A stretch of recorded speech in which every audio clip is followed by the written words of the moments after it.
Anne Helen Peterson, Can't Even: How Millennials Became the Burnout Generation.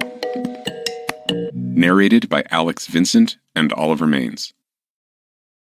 If you read the headlines, it's hard to miss. Millennials get a lot of flak. They're lazy, the media says. They're too sensitive. They're whiny. If they can't get mortgages, their fondness for brunch must be to blame. It seems millennials' elders think they're going to usher in the end of the world, like every generation before them. But what if millennials aren't just whiny? What if they're burned out? And what if their collective dissatisfaction is a reasonable reaction to being dealt a bad hand by an unfair world? These are just a few of the questions that these blinks tackle. Drawing on sociology, economics, and current affairs, they lay out an argument in defense of millennials. In the process, they indict society at large.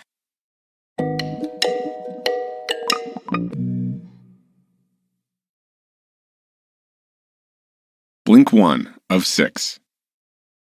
When you think back on your childhood, what kind of atmosphere do you remember? The answer to this question says a lot about when you were born. For example, do you remember a permissive environment, one where you were free to roam around and entertain yourself? Or were you on a tighter leash, with an adult keeping an eye on you and watching out for any signs of trouble? For millennials, that is, people born between 1981 and 1996, a childhood of the more supervised and restricted variety was much more common. That seemingly insignificant fact can tell us a lot about millennials' troubles today. The key message here is: micromanaged childhoods lay the foundations for millennial burnout. One reason that millennials' childhoods were so tightly controlled was money. That's because rising income inequality in the last decades of the 20th century had a knock-on effect on parenting styles. In a financially uncertain world, many parents grew anxious about their children's future career prospects and began to conceive of childhood in a new way. No longer a carefree period of fun, play, and basic education, the childhood years began to be seen as serious preparation for adult life. So instead of throwing a ball around a vacant lot, millennial children were enrolled in high-stakes group sports. Instead of discovering the arts on their own, kids were shuttled from piano practice to dance class. The focus shifted from enjoyment to accomplishment, and fun took second place to personal improvement. But it wasn't just a question of high expectations and jam-packed schedules. There was also a change in the amount of freedom that children were given in their daily lives. The cause? Fear. In the early 1980s, the mainstream media began to give child abductions unprecedented prominence in news reporting, and parents reacted with alarm. Never mind that there was no actual spike in crimes against children. The attention that child abductions received led to the age of stranger danger, and convinced parents that their kids had to be kept on a very short leash. So what happens when a generation of micromanaged children reach adulthood? Well, you get millennials. Their single-minded focus on productivity and self-improvement originated in hectic and ambitious childhood schedules, and their struggles with adulting reflect the hyper-vigilant parenting that stifled their self-reliance as kids. Blink 2 of 6. As millennials grew up, left school, and began to head out into the world, many took what seemed the natural next step: college. Lots of millennials saw college as their best option, and they enrolled by the millions. Why wouldn't they, after all? Since childhood, they'd heard teachers, parents, and guidance counselors say that a college education was the key to professional success. For middle-class students, a degree promised continued security. And for the less well-off, it could prove the springboard to wealth. In the minds of many millennials, it seemed like a safe bet. The key message here is: for many millennials, college turned out to be a raw deal. As it turned out, a college education wasn't all that it was cracked up to be. At least, not in the environment millennials faced. For one, with more and more students going to college, a degree just didn't mean what it used to mean. In the past, a bachelor's degree could distinguish a person from the competition, but not anymore. Now, with graduates aplenty to choose from, employers began to pay more attention to where applicants had studied. People who hadn't attended elite colleges often found themselves left out in the cold. So what did they do? Well, in an effort to make their resumes stand out, many pursued graduate degrees. For some, this strategy worked. But lots of millennials with master's degrees and PhDs still struggled to find work. And the additional loans they'd taken out to finance graduate studies just added to their already alarming levels of debt. This situation wasn't inevitable. For one, there are a number of well-paying jobs that don't require a degree, as HVAC installers, electricians, and pipe fitters will tell you. Secondly, the myth of the life-changing degree helped to distort millennials' attitudes toward work. Having spent much of their childhoods chasing prizes, skills, and accomplishments, millennials had absorbed the idea that hard work inevitably leads to success. That meant that when they graduated and struggled to make ends meet, young millennials saw only one solution. Overhaul the system? Demand change? Nope. Millennials decided to work harder. Blink 3 of 6. Throughout history, most people had fairly uninteresting jobs. Miners and seamstresses might have taken pride in their work, of course, but that work was always ultimately a means to an end, a reliable way of obtaining life's necessities. A plowman didn't till the fields because he found the work exciting or glamorous. More likely than not, he did it because his father did it. So if you asked your laboring ancestors whether their work was their passion, they'd probably be completely bewildered. Many of us, millennials in particular, have been sold the idea that work should be our life's focus, fulfilling all our ambitions and giving us a sense of purpose. So a more pragmatic view of work might seem uninspiring.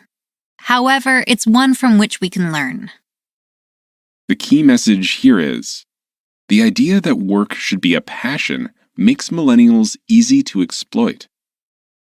One of the problems with dream jobs is that lots of people want them. After all, many people aspire to become journalists, dancers, and archaeologists, but people who fantasize about becoming factory workers and delivery drivers are few and far between. That means there's stiff competition for these scarce, very desirable jobs. So if you're not happy with your working conditions, there's always someone willing to take your place. Benefits can be cut, and freelance rates can be dropped year after year. The attraction of the dream job means that the applications will keep rolling in. Employers know this. In fact, the idea of the passionate employee has proved a blessing for many businesses. Why? Because if employees are self-motivated, then they shouldn't need any extra enticement to work, like decent wages, say, or reasonable benefits.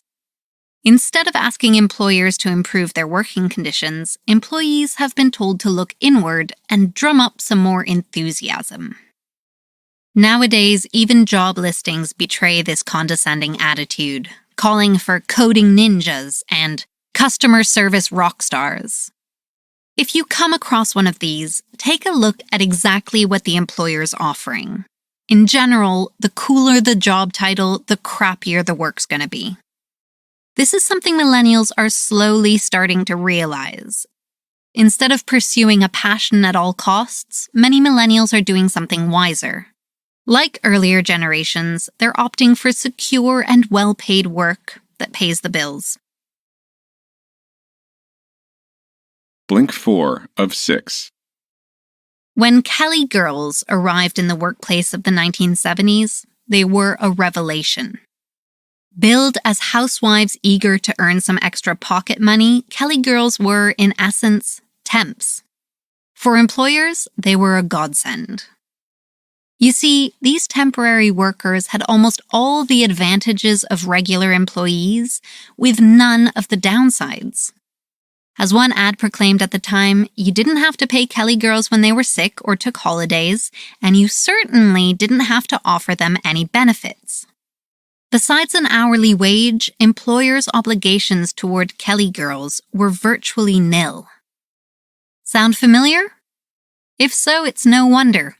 The life of a Kelly girl in the 1970s foreshadowed the working conditions of our modern gig economy. The key message here is, precarious and irregular work keeps job security beyond millennials' reach. The role of freelancers, contractors, and gig employees took on a new significance in the 1980s and 1990s. As politicians removed union protections, employers began to streamline their business models, discarding entire departments and outsourcing their work to freelancers and temps. Bit by bit, many workers' job security was eroded, and a new class arose alongside the traditional working class, the precariat, who, like Kelly girls, are often entitled to nothing but their basic pay. This is the situation in which many millennials find themselves, whether as Uber drivers, freelance creatives, or adjunct professors. But things were once very different. In the mid-20th century, companies directly employed the vast majority of the people whose labor they relied on. For employees, that meant benefits, sick pay, and job security, even the chance of advancing up the rungs of the company ladder. At its most basic, this ensured that a degree of financial security was universal, not the preserve of an elite few. But for the precariat, those basic provisions have come to seem like luxuries. Until lawmakers force companies to recognize the workers they rely on as bona fide employees, job security and even peace of mind will continue to elude many millennials. Blink 5 of 6. Do you know any of those people who live in the office? The ones who are there before everyone and stay long after everyone else has gone home? These days, it seems like there are more of them than ever. In recent decades, the number of hours we work has been increasing little by little, to the point where things have now reached a crisis. It's not just hard work anymore. It's a culture of overwork, and it's profoundly affecting millennials. That's what makes the playful perks that many firms offer somewhat sad. The ping pong tables, abundant snacks, and free lunches aren't necessarily signs of a relaxed atmosphere. More often than not, they mean that the line dividing work from play has become hopelessly blurred. They say that the office is no longer somewhere to work, it's become somewhere to live. The key message here is, the modern workplace is hard to leave, and millennials are paying the price. One of the first places that the culture of the live-in office took root was, believe it or not, in banks. As the American anthropologist Karen Ho outlined in her book Liquidated, many of the perks that investment banks offered their employees encouraged them to put in extremely long days at the office. For example, in one workplace, any banker who worked past 7 p.m. could order takeout at the company's expense. And anyone who stayed just 2 more hours could get a cab home, paid for by the firm. At that stage, of course, a banker might have clocked up a 13 or 14-hour day, but instead of seeming taxing, it seemed natural. Because of the different perks that kicked in as the evening wore on, it actually felt convenient to work an extremely lengthy shift. In fact, for many, it became a point of pride. But this is where the experience of an investment banker diverges from that of your average millennial. What makes bankers unique is that putting in 70-hour weeks can actually make financial sense for them. Why? Because unlike most workers, what bankers earn is tied pretty strongly to the profits they create. For them, long hours can lead to massive bonuses. The story is different for most workers, unfortunately. They get sucked into putting in long days because they feel they have no choice. The workload just seems to demand it. Blink 6 of 6. Given the long, grueling hours that millennials work, you might expect that they spend their precious time off in as relaxing a manner as possible. What would you do in their shoes? Imagine you've just finished a 13-hour shift. You've made it home and your errands are finally done. Tomorrow you start all over again. But now, before you turn in for the night, you have one single hour to spend doing whatever you like. So what do? Read a book? Play the piano? Work on your free throw out in the yard? Not if you're like most millennials. Time after time, they reach for their phones. The key message here is, millennials' overuse of technology is gradually wearing them out. We all know the promise of social media, but at this stage, few of us believe it. The slogan, keeping people connected, might have sounded convincing a decade ago, but too much has happened in the meantime for that to still sound persuasive. Take Instagram, for example. Once, it seemed a place of refuge for millennials whose embarrassing older relatives were joining Facebook. And at the beginning, looking at cute pictures of friends, pets, and landscapes was fun, even wholesome. But bit by bit, Instagram became a place to showcase experiences and to compare your lifestyle anxiously with those of others. The endless stream of smiles and apparently perfect lives is obviously too good to be true. But nevertheless, looking at these pictures, it's hard to avoid concluding that your own life suffers by comparison. All the same, Instagram isn't uniquely tiring. More exhausting by far is the news. Climate change, violence against women, refugee crises, and mass shootings. Even before the advent of social media, there was plenty in the news that was upsetting. But in our world of immediate Twitter updates, this upsetting content can reach us with unprecedented urgency and haste. We might feel that it's our duty to know what's happening in the world, that what we can't fix, we can at least try to learn about. But the truth is that listening to an onslaught of bad news day after day and year after year isn't doing anyone any favors. In fact, it's wearing us all out. From precarious jobs to towering college debt, millennials have enough on their plates already. The added stress of all the world's bad news is something we can surely do without. You've just listened to our blinks to Can't Even by Anne Helen Peterson. The key message in these blinks is, millennials aren't entitled or incompetent. More than anything, they're unfortunate. The victims of misguided parenting, bad advice, foolish policy, and economic caprice. And as if all of that weren't bad enough, they've got overwork, the gig economy, and technological exhaustion to deal with too.